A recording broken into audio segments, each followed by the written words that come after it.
Aşk mı, sevda mı bu bendeki? Canımı yakarcasına acıtan, her nefes alışımda buruklaştığım.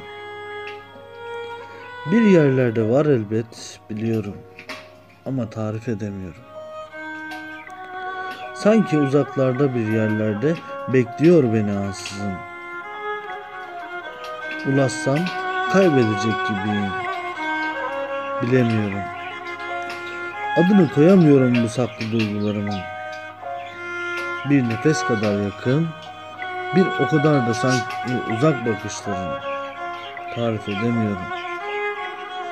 Suskun, çaresiz bir haldeyim. Bir ses var sanki içimde. Beni bul dercesine haykırıyor. Korkuyorum. Ya bulamamaktan ya da bulunca uzaklaşmaktan. Ne yapmalıyım bilemiyorum. Cevapsız kalıyor sorularım. İçim acıyor, nefes alamıyorum. Bir boşluktayım sanki yapayalnız.